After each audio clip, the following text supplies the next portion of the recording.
करण को लेकर अब तक का सबसे बड़ा एक्शन देखने को मिला है। राज्य में दर्ज 1,26,000 से ज्यादा वक्फ संपत्तियों से 12,135 से ज्यादा का पंजीकरण सीधे निरस्त कर दिया गया है। सरकार की ओर से दावा है कि यह कार्रवाई पूरी तरह नियमों और दस्तावेजों की जांच के बाद की गई है। यूपी के कई जिलों में स्थिति और भी गंभीर दिख रही है। लखनऊ में अकेले 1,114 पंजीकरण निरस्त हुए हैं। जी हां, बिजनौर में 1,003, सहारनपुर में 990 और बाराबंकी में 577 मामलों में यह कार्रवाई देखने को मिली है। वहीं छोटे जिलों में भी सैकड़ों फाइलें रिजेक्ट हुई हैं। दूसरी ओर वक्फ बोर्ड और प्रशासन का तर्क यह है कि यह पूरी प्रक्रिया डिजिटल प्लेटफॉर्म उम्मीद पोर्टल के जरिए पारदर्शिता लाने के लिए की जा रही है। लेकिन विपक्ष और कई सामाजिक वर्ग इसे बड़े स्तर की जांच और पुनर्मूल्यांकन की जरूरत के तौर पर देख रहे हैं। 6 जून की डेडलाइन के बाद यह आंकड़ा और बड़ा हो सकता है। यही मुद्दा अब सियासी बहस का केंद्र बन चुका है। जी हां, समझिए, जिस तरह से अभी जो जानकारी मिल रही है उसके मुताबिक गलत जानकारी, अधूरी जानकारी देने की वजह से ये जो स्ट्राइक हुई है जिसमें रद्दीकरण हुआ है। लेकिन ग्राफिक के जरिए आपको डिटेल बताने की और समझाने की कोशिश करते हैं दर्शकों। जी हां, सबसे पहले आप समझिए, वक्फ संपत्तियों पर योगी स्ट्राइक हुई है। यूपी में 12,000 से ज्यादा वक्फ संपत्तियों पर कार्रवाई हुई है। गलत ब्यौरे और दस्तावेजों की कमी इसकी बड़ी वजह बताई जा रही है, जिस वजह से ये निरस्तीकरण हुआ। यूपी में कुल 1,26,000 संपत्तियां पंजीकृत हैं, जिनमें से 12,000 से ज्यादा पर कार्रवाई हुई। लखनऊ में सर्वाधिक 1,114 पंजीकरण निरस्त किया गया। बिजनौर में 1,003, सहारनपुर में 990, बाराबंकी में 577 केस खारिज कर दिए गए। अमरोहा की बात करें तो यहां 86, बागपत में 60, बरेली में 17 मामले हैं जहां पर वक्फ की संपत्तियों का पंजीकरण निरस्त हुआ है। पंजीकरण प्रक्रिया भारत सरकार के उम्मीद पोर्टल के जरिए की जाती है और इसकी आखिरी तारीख 6 जून तय की गई, यानी अभी भी वक्त है। अगर जिसका निरस्तीकरण रद्दीकरण हुआ है, अगर वो चाहे तो अभी भी वक्त है, इसको रेक्टिफाई करा सकते हैं। अपने फॉर्म्स को दोबारा पोर्टल पर ऑनलाइन भरकर इसे ठीक करा सकते हैं। आगे बढ़ते हैं दर्शकों। जी हां, देश में वन संपत्तियों को लेकर विवाद कब से रहा है। यूपी में सबसे ज्यादा मामले, बिहार बंगाल में भी स्वामित्व पर लगातार विवाद रहा है। कई मुकदमे चल रहे हैं राज्य सरकार बनाम वहां की कोर्ट्स में। दिल्ली में अतिक्रमण और जमीन को लेकर भी चर्चा है, क्योंकि वक्फ संपत्तियों पर आरोप लगे कि उन्होंने अतिक्रमण किया हुआ है। महाराष्ट्र में रिकॉर्ड और उपयोग पर भी सवाल खड़े किए गए हैं कि वक्फ संपत्तियों के रिकॉर्ड भी ठीक तरीके से नहीं क्रियान्वित हुए हैं। राजस्थान, मध्य प्रदेश में भी कुछ ऐसे मामले सामने आए हैं जहां पर इस तरह के विवाद देखने को मिले। तो समझिए, मुख्य कारण क्या है? गलत जानकारी, अधूरे या गायब दस्तावेज, साथ ही साथ संदिग्ध या मेल ना खाने वाले रिकॉर्ड्स की वजह से ये रजिस्ट्रेशन रद्द किए गए हैं। और उम्मीद पोर्टल, इसी के जरिए सरकार ऐसा इसलिए कर रही है ताकि वक्फ की संपत्तियों का नियमीकरण हो सके, ये पता रहे कि कितनी वक्फ की संपत्तियां हैं। जैसा कि आपने देखा कि लखनऊ में 1,000 से ज्यादा, बिजनौर में 1,003, सहारनपुर में 990, बाराबंकी में 577, अमरोहा, बागपत, बरेली में भी मामले सामने आए हैं। लेकिन आपको यह बता दें कि किन संपत्तियों पर कार्रवाई हुई है, उसके बाद हम विवाद की तरफ बढ़ते हैं। देखिए, मस्जिदें, मदरसे, ईदगाह, दरगाह, इमामबाड़ा, इन पर हुआ है। अब समझिए, ग्राफिक के जरिए आते हैं कि विवाद की बड़ी वजह क्या है। गलत दस्तावेज और अधूरी एंट्री सबसे बड़ी वजह बनी, जो मैं आपको बता रहा हूं, क्योंकि डॉक्यूमेंट मेल नहीं खाएंगे तो वो कैंसिल किए जाएंगे। कई संपत्तियों के मालिकाना हक पर स्पष्टता भी नहीं है। पुराने रिकॉर्ड और डिजिटल डेटा में बड़ा फर्क देखने को मिला है। नाम अलग हैं, डिजिटल डेटा में पुराने रिकॉर्ड्स में नाम अलग अलग पाए गए हैं। साथ ही साथ कई मामलों में पंजीकरण प्रक्रिया नियमों के अनुरूप हिसाब से नहीं पाई गई है। इसी आधार पर हजारों एंट्रियां निरस्त कर दी गई हैं। देखिए, सरकार चाहती है कि जितने भी वक्फ की प्रॉपर्टीज हैं उनके बारे में पूरी डिटेल सरकार के पास हो। लेकिन बड़ा मसला यह है कि ये जो दिक्कतें हैं ये अभी तक सही नहीं हो पाई हैं। विवाद की परतें खुलने लगी तो पता चला कि भाई क्या क्या दिक्कतें हैं, वो आपको बताते हैं। पुराने कागजात बनाम नए डिजिटल रिकॉर्ड्स में टकराव है। पुराने कागजों पर नाम, नियम कुछ और है, यहां पर नाम कुछ और है। संपत्ति वर्गीकरण को लेकर भी कई असमानताएं पाई गई हैं। प्रशासन ने कई मामलों को क्लैरिफिकेशन पेंडिंग में रखा है। जी हां, पूरी प्रक्रिया में रिव्यू और वेरिफिकेशन तेज कर दिया गया है। विवाद की परतें जब खुली तो पता चला। देखिए, मैं आपको बताऊं, उम्मीद पोर्टल पे जो डेटा आप एंट्री करेंगे, अगर वो आपके कागजात से, आपके फिजिकल डॉक्यूमेंट से मेल नहीं खाते हैं तो आपका जो रजिस्ट्रेशन है वो कैंसिल किया जाएगा। सरकार ये इसलिए कर रही है ताकि जो वक्फ संपत्तियों का जो लेखा जोखा है वो सही सलीके और तरीके से हमारे पास हो। अब बड़ा प्रशासनिक कदम क्या है वो भी ग्राफिक के जरिए आपको समझा और बता देते हैं दर्शकों। राज्य भर में वक्फ रिकॉर्ड की रीस्क्रूटनी शुरू कर दी गई ताकि पता चल सके कि वक्फ की कितनी संपत्तियां देश में है। संदिग्ध और अपूर्ण प्रविष्टियों पर भी सीधे कार्रवाई होगी। जो गलत एंट्री है उन पर कार्रवाई की बात सरकार कह रही है। उम्मीद पोर्टल के जरिए पूरी मॉनिटरिंग की जा रही है। अंतिम तारीख तक सभी जिलों को अपडेट अनिवार्य किया गया है, यानी जून तक अभी आपके पास वक्त है, आप कर सकते हैं। राज्य भर में वक्फ रिकॉर्ड की रीस्क्रूटनी शुरू कर दी गई है। और रीस्क्रूटनी इसलिए भी जरूरी है क्योंकि लगातार जो गलतियां और जो खामियां उसमें दिख रही हैं उसकी वजह से दिक्कत यह है कि नियमन नहीं हो पा रहा है। एक बड़ा पैनल मेरे साथ जुड़ रहा है, अनीता सिंह जी मेरे साथ जुड़ रही हैं, बीजेपी की स्पोक्स पर्सन है, राकेश चतुर्वेदी जी मेरे साथ हैं, हिंदू स्कॉलर हैं। इन दोनों का रुख मैं करूंगा। इसके बाद मेरे साथ फाजिल अहमद जुड़ेंगे, मुस्लिम स्कॉलर हैं, और सुमैया राणा मेरे साथ जुड़ेंगी, समाजवादी पार्टी की स्पोक्स पर्सन। अनीता सिंह जी, मैं आपके पास आ रहा हूँ। बहुत बहुत स्वागत और बहुत शुक्रिया कि आपने हमारे लिए वक्त निकाला। मैम, जाहिर सी बात है कि फिजिकल डेटा में जो नाम हैं, जो एंट्रीज़ हैं, जो खसरा खतौनी आप लेकर आए हैं, या जो भी पैमाइश है, अगर वो मेल नहीं खाएगी डिजिटल पोर्टल से तो वो कैंसिल की जाएगी। बहुत सारी जगहों पे मालिकाना हक किसी और का है, पोर्टल पे नाम किसी और का चढ़ा हुआ है, तारीख, वक्त सब कुछ अलग अलग है। सरकार अगर ये कार्रवाई कर रही है, वो चाहती है कि वक्फ बोर्ड की संपत्तियां बिल्कुल स्क्रूटनी करके वो पारदर्शिता आ जाए। विपक्ष को इससे परेशानी है। मेरी सभी को राम राम। और अभी आप जो वक्फ के ऊपर चर्चा कर रहे हैं, खासतौर से उत्तर प्रदेश में जिस प्रकार से योगी आदित्यनाथ जी की जो सरकार है उसके विषय में भी आपने यहाँ पर चर्चा की, बताया है। पहली बात तो ये है कि अगर मैं वक्फ एक्ट की बात करती हूँ तो वक्फ तो एक हथियार की तरह जो नॉन इस्लामिक हैं उनके ऊपर चाबुक की तरह चलाया जाता है, ठीक है। जबकि एक प्रोसीजर बनाया था, सुप्रीम कोर्ट ने भी एक प्रोसीजर बनाया था, परंतु 2013 में ये जो कांग्रेस पार्टी है इसने अपना हुक्मनामे का अमेंडमेंट लाकर ये तय कर दिया कि भाई ठीक है, अगर आपकी प्रॉपर्टी है, आप नॉन मुस्लिम हैं और वक्फ बोर्ड कहता है ये प्रॉपर्टी वक्फ की है, तो आपको कोर्ट नहीं, आपको जाना पड़ेगा वक्फ बोर्ड और वहां गुहार लगाइए। 10 साल में एक बार सर्वे होता है इनकम टैक्स पेयर्स के मनी से, यानी हमारे और आपके पैसे से जो है वक्फ प्रॉपर्टीज का सर्वे होता है, जबकि और किसी धर्म में नहीं है, ये इन्हीं के धर्म में है और सरकारें करवाती हैं, क्योंकि वो भी कहीं बच नहीं चल सकती क्योंकि कानून बना हुआ है। इसके बहुत अंडरलाइन धंधे चल रहे थे कि वक्फ के नाम पर जिस प्रकार से प्रॉपर्टीज को कब्जाया जा रहा है, उनके ऊपर होता कुछ है, किया कुछ जाता है, इसीलिए सर्वे कराना पड़ता है। और सर्वे के तहत अगर उत्तर प्रदेश में इस प्रकार की जानकारियां आई हैं कि वक्फ प्रॉपर्टीज में कुछ घाल कपेला है, तो डेफिनेटली योगी आदित्यनाथ जी की सरकार जो है उस पर कार्रवाई करेगी और करना भी चाहिए। वक्फ जो है, मुझे लगता है एक ये ड्रकोनियन कानून है, ये एक्ट है, वैसे तो इसको खत्म हो जाना चाहिए, क्योंकि जब इक्वालिटी की हम बात करते हैं, हम आर्टिकल 27 की बात करते हैं, तो उसके तहत मुझे लगता है ये बहुत ही पार्शियल है। बाकी तो योगी आदित्यनाथ जी के रजीम में हम देख ही रहे हैं, चाहे वो मदरसा हो चाहे वो वक्फ हो, कोई भी अनड्यू एडवांटेज नहीं उठा सकता। ऑल राइट मैम, ठीक है। मैं राकेश चतुर्वेदी जी के पास जा रहा हूँ, हिंदू स्कॉलर हैं। राकेश जी, एक तो बहुत इंपॉर्टेंट इशू अनीता मैम ने रेज भी किया कि हम टैक्स पेयर्स के पैसे से आपके वक्फ प्रॉपर्टी की स्क्रूटनी होती है, प्रॉपर्टी आपकी, खर्चा हमारा हो रहा है, विवाद आपका, खर्चा हम कर रहे हैं। अब ये जो संशोधन हुए हैं, अधिनियम 2025 जो है वक्फ संशोधन अधिनियम, सरकार सब कुछ वैसे ही करी जैसा कि तय किया गया है कानूनन। लेकिन अब दिक्कत यह है कि आपके दादा परदादा और पुराने ज़माने की ज़मीनों पर जो नाम हैं, पते हैं, वो डिफरेंट हैं, आपका आधार उससे मैच नहीं करता, आप पोर्टल पर जो डिटेल भर रहे हैं वो उससे मैच नहीं कर रही है, चौहद्दियाँ डिफरेंट हैं। फ़र्ज़ करिए कि अगर 1300 स्क्वायर फीट की एक वक्फ की प्रॉपर्टी है और फिजिकली जाके देख रहे हैं वो 1600 स्क्वायर फीट है, पोर्टल पर चौहद्दी दिखाई गई है 1300 स्क्वायर फीट की। तो जब अगर जो पैमाइश और चौहद्दियाँ मैच नहीं करेंगी तो कोई अपनी ज़मीन क्यों देगा? विवाद की वजह यही थी। जैसे मैं आपको बताऊं कि बहुत सारे कब्रिस्तान, मदरसे, ईदगाह, इमाम बाड़ा हैं, वो ज़्यादातर प्रॉपर्टीज ऐसी हैं जो अवैध रूप से कब्जा किया गया। उनकी चौहद्दियाँ वहाँ 2000 स्क्वायर फीट है और फिजिकली जाके देख रहे तो 4000 स्क्वायर फीट की चौहद्दी पे वो काबिज हैं। तो अगर सरकार कार्रवाई कर रही तो इसको हिंदू मुस्लिम के चश्मे से देखना मुझे लगता है गलत है। कायदा सभी के लिए है।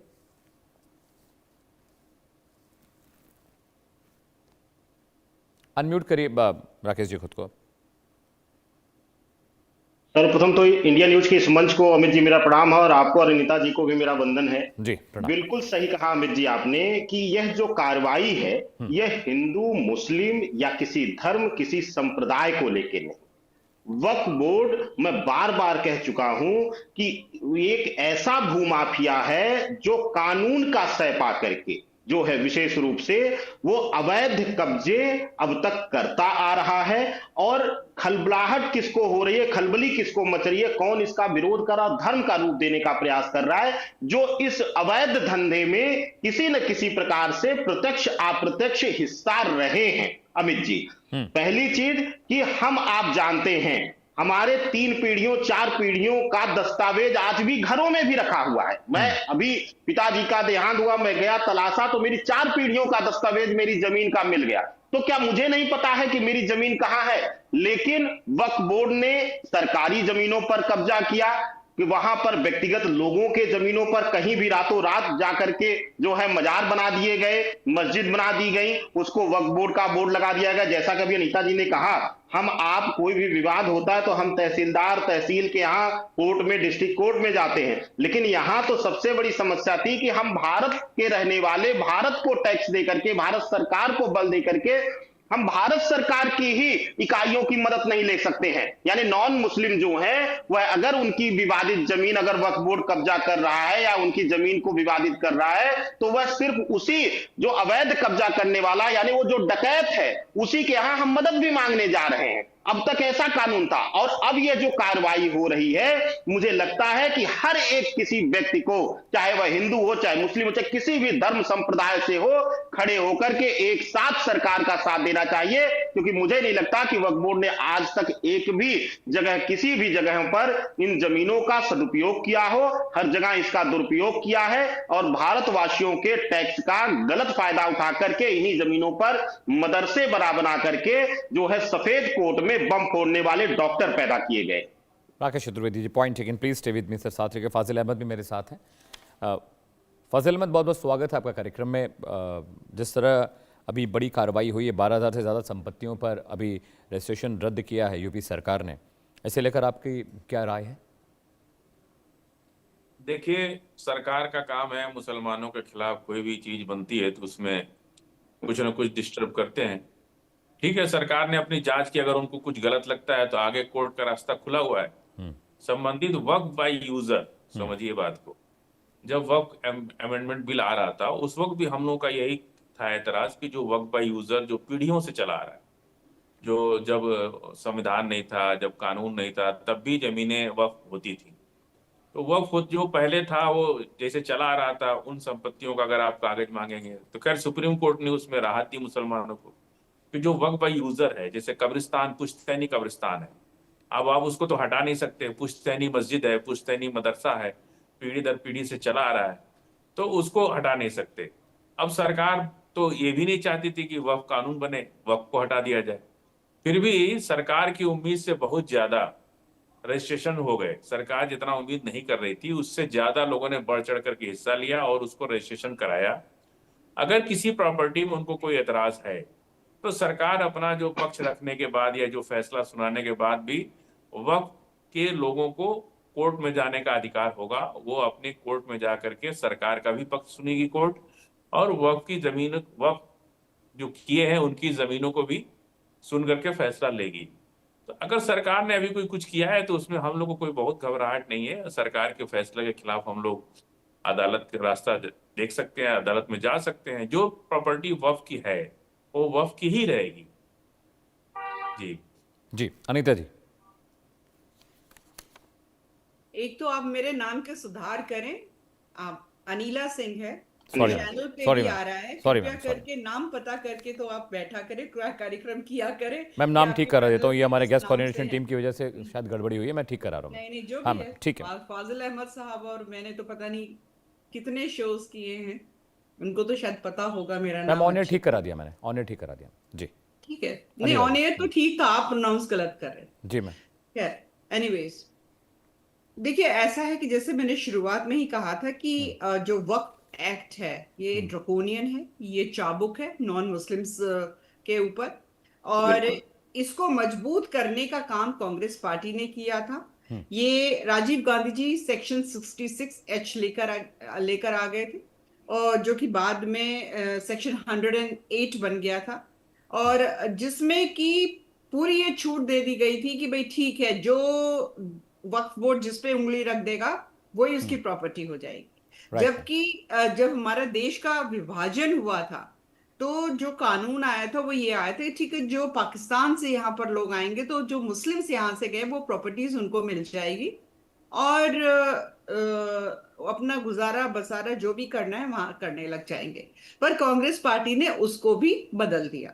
तो पाकिस्तान से जो हिंदू आए थे वो बेचारे, उन्होंने सोचा था कि प्रॉपर्टीज ये जिसमें हम रह रहे हैं ये हमारी हो जाएगी, पर कांग्रेस ने उसको वक्फ को दे दिया था। फिर वो मुकदमेबाजी चलती रही, क्योंकि वक्फ बोर्ड को कोई दिक्कत होगी तो वो तो डीएम एसएसपी के पास चले जाते हैं और अपनी गुहार लगा देते हैं। अगर नॉन मुस्लिम को कोई तकलीफ हो रही है तो वो वक्फ बोर्ड के पास जाएगा, बिल्कुल, ठीक है ना। और वक्फ बोर्ड के जो मेंबर्स हैं ना, पब्लिक सर्वेंट का दर्जा दे रखा है। आप देखिए कितनी ज्यादा अपीजमेंट, ये कॉन्स्टिट्यूशन के अगेंस्ट है। और ये विक्टिम कार्ड इतना प्ले किया जाता है यहाँ पर क्योंकि कांग्रेस पार्टी और समाजवादी पार्टी जैसे राजनीतिक दल जो है वो जी मैम। तुष्टीकरण की राजनीति करते हैं। जैसे ही कोई कानूनी काम किया जाएगा इनके गैर कानूनी काम के ऊपर, तो ये प्लकार्ड लेके खड़े हो जाते हैं, अरे हम तो मुसलमान है ना इसलिए हमारे ऊपर ज्यादती हो रही है। हाँ, अगर आप संविधान में विश्वास करते हैं तो संविधान मुझे बता दीजिए किस आधार पर ये कहता है अगर ये मुसलमान है तो इनको आपको ज्यादा तवज्जो देनी पड़ेगी। हाँ, कांग्रेस पार्टी के प्रधानमंत्री मनमोहन सिंह जी जरूर ये कहा करते थे कि इनका पहला अधिकार है, ये हमारा संविधान तो बोलता नहीं है।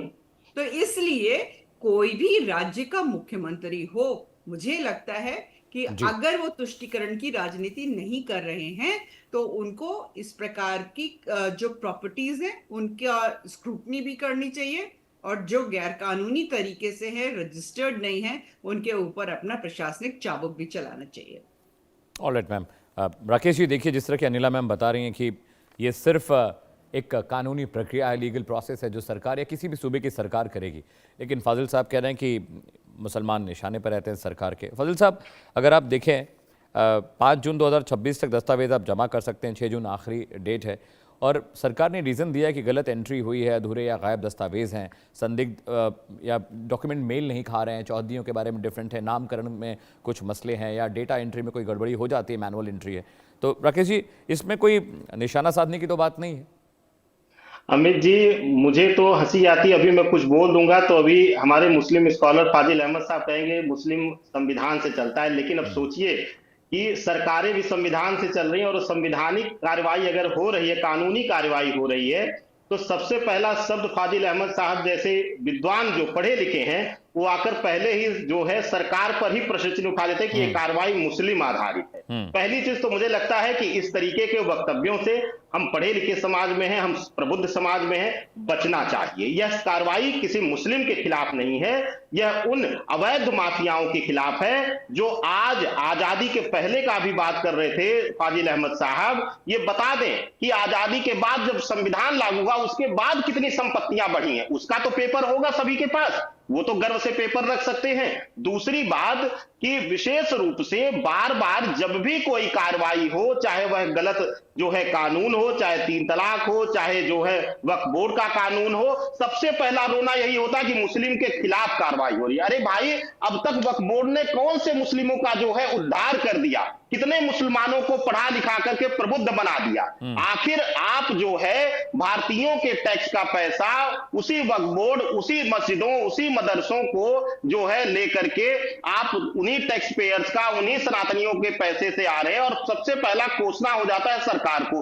आप एक बार तो सरकार के साथ कदम से कदम मिलाकर कहिए कि हम जहां सच है, जो वास्तविक है, वो पेपर हम रखेंगे। सरकार टाइमलाइन दे रही है और आपके पास तो, हमारे पास तो कोर्ट में भी जाने का नियम नहीं था, लेकिन आपके पास तो सुप्रीम कोर्ट तक का है मौका। आप जाइए ना, वहां पर कानूनी प्रक्रिया को अपनाइए। सीधा सरकार को कोस देना और हिंदू मुस्लिम हर चीज को मोड़ देना, मुझे लगता है कि समाज में यह जहर घोलना है और इस तरीके के वक्तव्यों से हर किसी को, हर फाजिल अहमद को बचना चाहिए। फाजिल अहमद, आपको एक बात पता है कि बहुत सारे वक्फ प्रॉपर्टीज को किराए पर देकर कुछ मौलाना साहब लोग पैसे कमा रहे हैं? आपको इस बारे में जानकारी है? देखिए, है या नहीं? मैं पूछ रहा हूं, आप ना जवाब दीजिएगा। है जानकारी कि वक्फ की प्रॉपर्टी का बेजा इस्तेमाल हो रहा है? जो एक बात कही, मैं पहले उन पर आ रहा हूँ। नहीं, सवाल मेरा ले लीजिए पहले। पाकिस्तान से जो हिंदू आए उनको वक्फ बोर्ड में, फाजिल साहब मेरा सवाल पहले ले लीजिए, उसके बाद मेरा सवाल। फाजिल साहब पहले मेरा सवाल ले लीजिए। बहुत सारी वक्फ प्रॉपर्टियां हैं भारत के अलग अलग मुख्तलिफ हिस्सों में, जहां पे बहुत सारे मुसलमानों ने इसे रेंट पे दे रखा है और इसको दिखा रखा है वक्फ की प्रॉपर्टी, और उससे पैसा कमा रहे हैं। आपको इस बारे में जानकारी है? हाँ, हाँ तो या आप ना? सुन लीजिए मेरी बात, अब हाँ बीच या में ना? मत बोलिएगा। जानकारी है? अरे यार, आप गजब बात करते हैं, आप सुन ही नहीं रहे तो हाँ ना क्या करें? आप सुनिए तो आपको पूरी जवाब ही बात। नहीं देना फाजिल साहब। अरे आपको वो पूछना ही नहीं यार, फालतू बात करते हो आप। अमित जी, फालतू बात आप करता हूँ? जवाब नहीं देंगे अभी हाँ, सरकार तमीज को में बात करो होता है, फाजिल अहमद, नहीं, हाँ नाम क्या तमीज होता है? तमीज से बात हाँ करो, नाम क्या होता है? तमीज से, बिल्कुल अनिला तमीज सिंह में ने रह के तो बात कहा, करना। पहले जवाब दे रहे हैं। ये बिल्कुल तमीज में बात करना, ये तकरीर नहीं चल रही है। कि पाकिस्तान से बिल्कुल जो तमीज हिंदू में। है- पहले सॉरी बोलिए आप, सॉरी बोलिए, अरे यार तुम बहुत या बड़े डिबेट छोड़ के जाइए। सॉरी बोलिए, डिबेट छोड़ के जाइए। अरे तुम्हारा डिबेट तमीज में बात करो। बदतमीज ये आदमी। तकरीर नहीं है, तुम बेवकूफ कहीं के। बात करते हैं, इस तरह से तमीज बात करते हैं नहीं है, डिबेट में। कैसे बात करते हैं? इतने सारे लोग, बात बड़े करो, सीनियर लोग हाँ बैठे में, क्या तमीज होता से है जी? बात करने की तमीज नहीं है तुमको। क्या होता है? ये डिबेट करने के लिए आए हो, तकरीर कर रहे हो। हाँ नाम में? नियम कायदा बाकी कानून लोग पता नहीं है, दो- आके सरकार के दो खिलाफ मिनट, 3 मिनट सिर्फ टाइम चिल्लाना है दे तुम्हें। रहे हैं, हाँ नाम पूछ रहे हैं। हाँ ना क्या इनको होता है? हटाइए डिबेट से। Just get loss for my debate, just get loss for my debate. इनको हटाइए, पीसर इनको हटाइए। ऐसे बदतमीज लोगों को हम डिबेट में नहीं बिठा सकते। ऐसे बदतमीज लोगों को, जहां पर इतने सीनियर लोग बैठे हुए हैं, ये बदतमीजी कर रहा है ये आदमी। राकेश जी, आप देख रहे हैं कैसे बात कर रहा है ये आदमी। ये अपने आप को स्कॉलर बताते हैं, ये लोग अपने आप को स्कॉलर बताते हैं। अपने आप को पढ़ा लिखा प्रबुद्ध मुस्लिम बताते हैं, मुस्लिम स्कॉलर लिखते हैं, और एक वरिष्ठ व्यक्ति को यार शब्द से संबोधित कौन सी शब्दावली ये सीख के आ अरे रहे हैं, ये वो कौन सी मौलाना जो सभ्यता देश में सीख के दंगे आ रहे कराते हैं तकरीरें कर कर। एकदम सत्य कहा आपने अमित जी। और ऐसे ही लोग सरकार के सकारात्मक कदम को भी जो है सत्यानाश करते हैं। ऐसे लोगों की वजह से, ऐसे मौलानाओं, ऐसे स्कॉलर्स के दम पर जो है मुस्लिमों का हमेशा सत्यानाश हो रहा है। जैसा वो आजादी के पहले थे उससे ज्यादा गर्त में जा रहे हैं, और गलत संगत के, अलग अलग संगठनों के बहकावे में जिहाद के शिकार हो रहे हैं। इसीलिए जो है मैं बार बार कह रहा हूं कि जो सरकार कदम उठा रही है यह बिल्कुल सत्य है, सटीक है, और वक्फ बोर्ड के अवैध प्रॉपर्टीज पर जो है सख्त से सख्त कार्रवाई होना चाहिए, निरस्त होने चाहिए, और उस पर जो है एक अच्छे स्तर के अनिला जी, स्कूल, अनिला जी, हॉस्टल का क्लोजिंग निर्माण कमेंट चाहिए, मेरे पास सिर्फ 1 मिनट बचा हुआ है। अनिला जी देखिए, ये खुद को मुस्लिम स्कॉलर बताते हैं। कल मेरी डिबेट में ये शख्स आया और ये सरकार को गाली दे रहा था बैठ के, भारत को गाली दे रहा था बैठ के। तो ये खुद को मुस्लिम स्कॉलर बोलते हैं, ये क्या देश को बढ़ने देंगे आगे? बिल्कुल बिल्कुल, ये लोग ना बौखला जाते हैं और हर जगह जो है विक्टिम कार्ड प्ले करने का कोशिश करते हैं। जानकारी इनको कुछ भी नहीं होती है। इनको लगता है कि बस बैठकर सरकार को, और खासतौर से भारतीय जनता पार्टी के जो सत्ताधारी सरकारें हैं जहां, वहां पे आप गाली गलौज करिए और अपने आप को एक विक्टिम की तरह दिखाइए। तो बस हमारे जहां से ये लोग फंड होते हैं जी, भारतीय जनता पार्टी को गाली देने के लिए, भारतीय जनता पार्टी की सरकार को गाली देने के लिए, जहां से ये स्पॉन्सर होते हैं, वो इनके आका खुश हो जाते हैं। जितनी बदतमीजी करते हैं इनके आका उतने ही ज्यादा खुश होते हैं। पर मैं ये हमेशा कहती हूँ कि कोई भी राज्य हो, कोई भी राष्ट्र हो, अगर मजबूत राजनीतिक इच्छा शक्ति है तो चीजों को दुरुस्त किया जा सकता है। आज अगर बुलडोजर चलेगा ऐसी वक्त की प्रॉपर्टीज पे जो गैर कानूनी है या गैर कानूनी काम कर रहे हैं, तो मुझे लगता है कि उत्तर प्रदेश उसका स्वागत करेगा।